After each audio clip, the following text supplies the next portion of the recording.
Gold trusted gold buyers. మీరు తాకట్టు పెట్టిన బంగారాన్ని విడిపించి ఈ రోజు ఉన్న మార్కెట్ ధరకు కొనబడను. ఈ జోడి గ్రాండ్ ఫినాలి వరకు వెళ్ళాం. ఫస్ట్ టైం చిట్టన్నకు వచ్చినప్పుడు డి జోడి గ్రాండ్ ఫినాలి వరకు వెళ్ళాం. అక్కడే ఎలిమినేట్ అయిపోయాం. యశ్వంత్ మాస్టర్తో పోయి ఎలిమినేట్ అయిపోయాం. అప్పుడు నేను తెలుసుకున్నా, ఓకే ఎక్కడ ఏం కావాలి, గ్రాండ్ ఫినాలికి వచ్చినప్పుడు సాంగ్లు ఎలా చేయాలి ఏంటి అని. నెక్స్ట్ ఇంక D10 వచ్చింది. అదవా రాజుగాడు ఒకడు ఎంటర్ అయ్యాడు. ఇంకా ఆయన తీసుకున్నారు. అన్నాడు, అరే రాజుగాడి దగ్గరికి వెళ్తున్నాను రా, మరి ఆయన ఏంటంటే బాగుంటుంది అన్న, ఆడు చేస్తాడు చూసి చేసుకున్నాను. ఇంకా అక్కడ నుంచి ఇంకా రాజుగాడిది ఆగలేదన్నమాట. ఇంకా వాడికి డెడికేషన్ కానీ ఇప్పటికీ నేను రాజుగాడికి ఫ్యాన్ అని చెప్తానన్న. ఎందుకనంటే వాడు బయట ఎలా అయినా ఉన్నాయి ఏదన్నా చేయని, రాజుగాడికి ఉన్నంత డెడికేషన్ D10లో నాకు తెలిసి నేను ఎవరి దగ్గర చూడాల. వాడికి డెడికేషన్ బాబోయే, నరాలు తెగిపోయాయి, మెల్ట్ ఎక్కిపోయి, వాడు ఫిజియోథెరపీ చేయించుకుని వచ్చి ప్రాక్టీస్ చేసేవాడు. ప్రాక్టీస్ డి టైంలో అప్పట్లో చాలా కష్టపడ్డాడు, బీభత్సమైన డెడికేషన్ చేసేవాడు. నాకు దగ్గరుండి పర్సనల్గా తెలుసు. నేను అప్పుడు కంపోజ్ చేసేవాడిని సాంగ్లన్నీ. కొన్ని సాంగ్లు చిట్టని చేసేవాడు, కొన్ని సాంగ్లు నేను చేసేవాడిని. సో అట్లా ఇంకా గ్రాండ్ ఫినాలే వచ్చింది. యశ్వంత్ మాస్టర్ని కొట్టాలి, ఆబ్వియస్లీ ఆయనే వస్తాడు అటు సైడ్, అతన్నే కొట్టాలి. కొడితే మనోని కొట్టాలి. ఇంకని గట్టిగా ఇంకా నేను 1 month ముందే మా వాళ్ళు అందరికీ చెప్పేసి, అరే నేను వెళ్ళిపోతున్నాను మీరు ప్రాక్టీస్ టైంకి రండి అని ముందే వచ్చేసి సాంగ్లు ఎలా కావాలని ఎడిటింగ్లు అన్నీ మొత్తం అంతా రెడీ చేసాం. చిట్టన్న మేము అనుకొని మొత్తం రెడీ చేసి పెట్టేసాం. ఇంకా కొట్టు మొత్తం ఇంకా ఆగలేదనమాట. ఇంకా బ్లైండ్గా ఫిక్స్ అయిపోయాం. ఇంకా కొడితే ఇంకా కొట్టాల్సిందే, ఈసారి రాజుగారి టైటిల్ కొట్టాలి అనుకున్నాం. అంతే. ఇంకా ఆ మూమెంట్లో ఎన్టీఆర్ సార్ వచ్చారు, అలా చెయ్యెత్తారు. నేను ఇలా కింద ఇలా పడుకున్నాను. అసలు ఇంకేం చేసి ఇలా ఉన్నాను. కట్ చేస్తే పైన ఉన్నా నేను. అందరు లేపేస్తున్నారు పైకి, నన్ను చిట్టానని సోమేష్ గారిని అందరిని. సో ఇంక అట్లాగా అసలు ఇంకా మామూలు విషయం కాదు. దాని తర్వాత ఏమైంది, అక్కడ కూడా మళ్ళీ ఇంకో సాడ్. అదంతా అయిపోయిన తర్వాత ఎన్టీఆర్ సార్ ఎంట్రీ ఉంది, పులి వేషాలు వేయాలి. ఎవరు లేరు, బాయ్స్ అందరు వెళ్ళిపోయారు పార్టీ చేసుకోవడానికి. అందరు బాయ్స్ అందరు వెళ్ళిపోయారు, నేను ఉండిపోయాను. నాతో పులి వేషం ఇచ్చారు ఇంట్లో ఇచ్చి ఫుల్గా. ఆ ఎంజాయ్ చేసేది కూడా లేదు ఆ రోజు. ఈ అమ్మ గెలిచాము రూమ్కి వెళ్ళి, అసలు అక్కడేమో మా వాళ్ళు మామ ఫుల్గా ఎంజాయ్ చేస్తున్నాం, చేతులన్నా మేము ఇక్కడ అదిరగొట్టేస్తున్నాం అంటున్నారు. ఏమో పులి గెటప్పు, పులి వేసుకొని. మళ్ళీ సార్ కూడా లేరు, రీషూట్ అది. మేము ఉన్నదే ఓన్లీ మమ్మల్ని ఎలివేషన్ తీసుకోవడానికి. చిట్టన నన్ను అన్నా, నేను వద్దన్నా ప్లీజ్ అన్నా అంటే ఎవరు లేరు రయ్యి అన్నాడు. మళ్ళీ ఇంకా చూసుకో వేసి ఊపు మొత్తం పోయింది. గెలిచామన్న ఊపు మొత్తం పోయి 4ంటికి నీరసం వచ్చింది. ఇంటికి వెళ్ళేవాడి 4 అయ్యింది. పడుకొని లేచి ఆ పెయింట్ కూడా ఉంటుంది కాళ్ళకి అలాగే ఉండి ఇంకా ఇంటికి వెళ్ళేటప్పుడు చిట్టన్న లేడు. ఇంటికి వెళ్ళిపోవాలి, ఇల్లేమో పక్కన దుబ్బేస్తున్నారు, ఇంటికి వెళ్ళిపోవాలని. డబ్బులు లేవు వెళ్ళడానికి. ఏంట్రా నాయన ఎలా ఎలా ఎలా ఎలా అని 300 ఉన్నాయి. ఆ 300 ఇస్తే ఆ 300 తీసుకుని పాపం చిట్టన్న గెలిచి మొత్తం అంతా ఊడిచేస్తాడు డబ్బులన్నీ. 300 తీసుకొని వెళ్ళి ఆకలేస్తుంది. వెళ్ళేటప్పుడు ఏంటంటే వీళ్ళు కరెక్ట్గా ఛార్జీలకి ఇచ్చేవాళ్ళు. వెళ్ళేటప్పుడు మరి భోజనం ఉండాలిగా, అక్కడికి వెళ్ళిన తర్వాత భోజనం ఉండాలిగా, ఛార్జీలకి ఇచ్చేవాళ్ళు. వెళ్తాం, ఆకలేస్తుంది, చెప్పులు లేవు, చెప్పులు ఎవడో తీసుకున్నాడు, అలా వీళ్ళు చెప్పులు పోయి అలాగే ఉడ్డిగాలతో నడుచుకొని వెళ్ళిపోయి ఉన్నాం. సో ఏంటి ఆకలేస్తుంది అంటే, అప్పుడు తెలంగాణ 5 రూపాయలకే అన్నం భోజనం అందరు తింటున్నారు అక్కడ. అందరూ చాలా అంటే ఇంకా అలాగా ఎవరో ఒక ఆయన, ఒక పిచ్చాయన ఉంటే ఆ పిచ్చాయన లైన్లో మేము కూడా నుంచొని కూర్చొని 5 రూపాయలు అన్నం పెట్టుకొని అక్కడ 5 రూపాయల అన్నం తిని బస్సు ఎక్కి, నీ అమ్మ టైటిల్ కొట్టాం, అట్లీస్ట్ బిర్యానీ కూడా తినట్లేదు మనం అని 5 రూపాయలు అన్నం తిని బస్సు ఎక్కి చెప్పులు లేకుండా అలాగే ఇంటికి వెళ్ళి అట్లాగా ఇంకా అలా అయిపోయింది. డి జోడికి సోమేష్ గారు నేను ఫిక్స్ అయిపోయాం. సోమేష్ గారికి నేను మాస్టర్, సోమేష్ గారికి కంటెస్టెంట్ ఫిక్స్ అయిపోయాం. ఇంకా ఫిక్స్. చిట్టన్న కూడా చేస్తానరా, ఓకే డన్, అంతా బాగుంది, అదర కొట్టేద్దాం, నువ్వు ఏం టెన్షన్ పడకు, నువ్వు ఇంటి దగ్గర ఉండి మొత్తం నేను చూసుకుంటా ఇక్కడ అన్నాడు. ఓకే అన్న డన్, చూసుకుందాం అన్న. నేనేమో ఫోన్ చేస్తాను, అన్న నేను రావాలా, నేనేమైనా చెయ్యాలా చెప్పన్నా, వచ్చేమైనా కంపోజ్ చేయాలా, నీకేమైనా ఇదంటే అవసరం లేదు రాబీ అని అన్నాడు. కట్ చేస్తే సోమేష్ గడి సెలెక్ట్ అవ్వట్లేదురా అని అన్నాడు. అన్న అదేంటన్నా మరి సోమేష్ గడి సెలెక్ట్ అవ్వకపోతే ఎలా అన్నా, లేదురా నేను ఆయన సెలెక్ట్ చేపిస్తాను, నువ్వు కంగారు పడకని. సరే షూటింగ్ డేట్ దగ్గరికి వచ్చేస్తుంది, అన్న ఏం ఫోన్ చేయట్లేదు. సోమేష్ గడి సెలెక్ట్ అని ఫోన్ చేశాడు ఒకరోజు. సోమేష్ గడి ఫోన్ చేసి అభి సెలెక్ట్ అయ్యాను అవి అంటే, వీడు సెలెక్ట్ అయ్యాడంటే ఇంకా నేను కూడా సెలెక్ట్ అయినట్టు కొరియోగ్రాఫర్. కానీ నేను పిచ్చ పార్టీ ఎంజాయ్ చేస్తున్నాను అక్కడ. కట్ చేస్తే షూటింగ్ డేట్ రేపు అనగా ఈరోజు నా చిట్టాన్న ఫోన్ చేసి, అరే అభి నువ్వు ఇంకా చిన్నపిల్లోడివే, అన్నోళ్ళు నిన్ను వద్దన్నారా, ఇవన్నీ నువ్వు హ్యాండిల్ చేయలేవు, అని చెప్పారా అన్నోళ్ళు అని చెప్పేసి చిట్టన్న నాకు చెప్పాడు.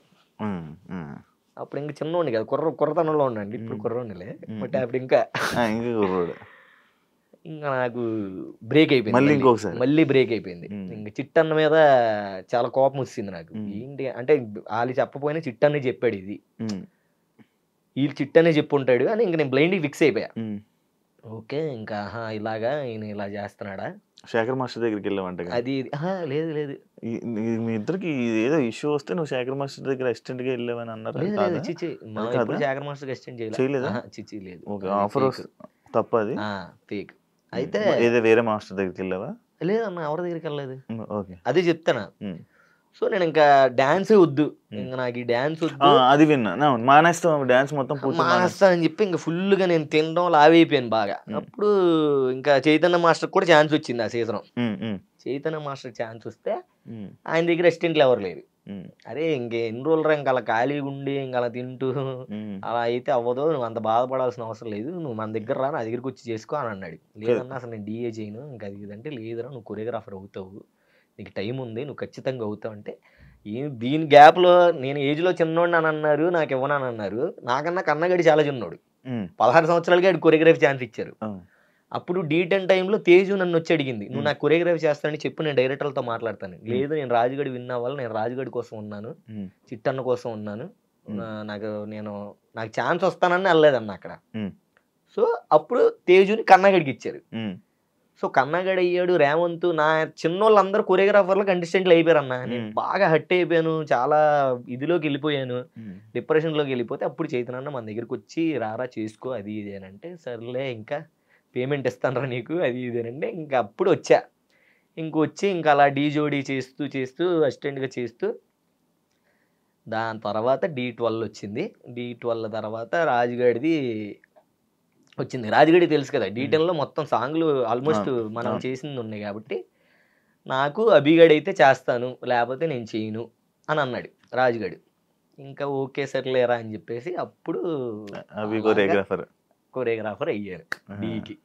ఈ మధ్యలో చాలా అంటే చాలా స్ట్రగుల్స్ ఉన్నాయి కానీ బట్ నీకు మెయిన్ చెప్పాను. సో అట్లా ఇంకా మధ్యలో రాజుగాడితో పాటు వచ్చి ఇంకా రాజుతో మనకంటూ ఒక దేవుడి దైవల్లో పేరు క్రియేట్ చేసుకొని ఇంకా అట్లా జర్నీ సాగి. అదే నేను విన్నది ఏంటంటే లైక్ నువ్వు నిజమే అంటే బ్రేక్ డాన్స్ వదిలేద్దాం అనుకున్నావంట. మొత్తం అంతా నాకు ఒక 5-6-7 క్వశ్చన్లు మొత్తం కవర్ చేస్తావు నువ్వు గ్యాప్ లో. చిట్టి మాస్టర్ గొడవ కవర్ చేస్తా, మొత్తం ఎక్కడ ఇంటి దగ్గర నుంచి డాన్స్ చేస్తావు. ఇప్పుడు అమ్మ అందరు హ్యాపీయా? అందరూ హ్యాపీ అన్న. ఏమంటారు ఇప్పుడు చూసి ఏమంటారంటే చాలా హ్యాపీ ఫీల్ అవుతారు. ఇప్పటికీ వాళ్ళకి ఇంకా ఇంకా ఇంకా హ్యాపీగా చెయ్యాలన్నదే నా కోరిక. ఉన్న దాంట్లో నేను హ్యాపీగా ఉంటాను. నేను చాలా చిన్న లైఫ్ అన్న, నేను ప్రతిదీ ఏదంటే ఎక్కువ తీసుకోను. అబ్బా వీడు ఇది చేసేస్తున్నాడు లేకపోతే వాడేది చేసేస్తున్నాడు నేను ఇలా అట్లా ఉండదు. నాకు ఏది రాసి ఉంటే అది నాది. నువ్వెందుకు మీ మణికంఠలా మాట్లాడుతున్నావు? ఏమో అందరూ ఇదే అంటారు కానీ ఏమో అన్న నేను ఒకటే ఇది కదా. సో విజయవాడ గుడివాడ ఇవన్నీ ఉన్నాయా చెప్పయ్యా బాబు. ఇప్పుడు గెటప్ సీన్ ఇది వేసింది బిల్డప్ బాబాయ్ వాయిస్ వేసింది మణికంఠ కాదు కానీ మా విజయవాడలో చూసే వేసాడు అన్న కదా. మణికంఠ అప్పుడు జబర్దస్త్ డైరెక్ట్ చేశాడు కాబట్టి మనోడు మాటలు చూస్తే బిల్డప్ బాబాయ్ మాటలు మనోడిని చూసేసినట్టు అనిపిస్తుంది. ఆటోమేటిక్ విజయవాడ మొత్తం కొంతమంది అలాగే మాట్లాడతారు, కొంతమంది కదా మాక్సిమం హడావిడికి ఉన్నాయి చెప్పు మణికంఠ మాటలు ఏంటి మన గురించి చెప్పలేదా మనోడికి? అంటే అలాగే ఉంటది. అట్లా కాదు ఇప్పుడు కూడా అంటే కొరియోగ్రాఫ్ అయిపోయినా నువ్వు మీ ఊరు వెళ్ళిపోతా ఉంటావు ఎందుకు? అంటే నాకు ఇంట్లోనే ఉండటం, అంటే ఇంట్లో ఫుడ్ తినడం, ఇంట్లో వాళ్ళతో టైం స్పెండ్ చేయడం అట్లా ఇష్టం అన్న. ఇక్కడ ఉన్న ఏముంటది ఇంకా ఏదో ఒంటరిగా ఉన్నట్టు అంటే ఇక్కడ ఉన్న బాగుంటది, బాగోదని కాదు కానీ బట్ ఇక్కడ ఉన్నది ఒకలా ఉంటది, అక్కడ ఉన్నది ఒకలా ఉంటది. మీ గర్ల్ ఫ్రెండ్ ఎక్కడ ఉంది? విజయవాడలో ఉంది? ఎక్కడ ఉందా? అంటే ఉంది, అదే ఉన్నదని తెలుసు, సిన్సియర్గా ఒక అమ్మాయి ఉందని తెలుసు. విజయవాడ ఎక్కడున్నా తన దగ్గరికి వెళ్తామని తెలుసు, ఎక్కడున్నా మళ్ళీ తన దగ్గరికి రావాలని తెలుసు. ఇక్కడ విజయవాడ కదా, అందుకు విజయవాడ వెళ్ళిపోతున్నాం. ఇది రీజన్ కాదన్న, ముందు నుంచే ఫ్యామిలీ మొత్తం అక్కడే కదా, అమ్మ నాన్న అమ్మమ్మ అందరు అక్కడే. సో ఇంకా ఫ్రెండ్స్, మెయిన్ ఫ్రెండ్స్ కూడా అక్కడే. ఇది మ్యాటర్, పాయింట్కి రా. ఇంకా అందరు గుంపులో పోయిండు, ఇంకా అందరిలో తను. సో ఎలా ఎలా లవ్ లవ్వే కదన్నా. అదే లవ్ ఎలా, లవ్ ఎలా అంటే అలానే. ఎక్కడ? విజయవాడలోనే. విజయవాడలోనే ఎలా ఎలా పరిచయం అయింది, ఎక్కడ స్టోరీ తెలుసుకుంటా చెప్పు. అది పర్సనల్ తెలిసినప్పుడు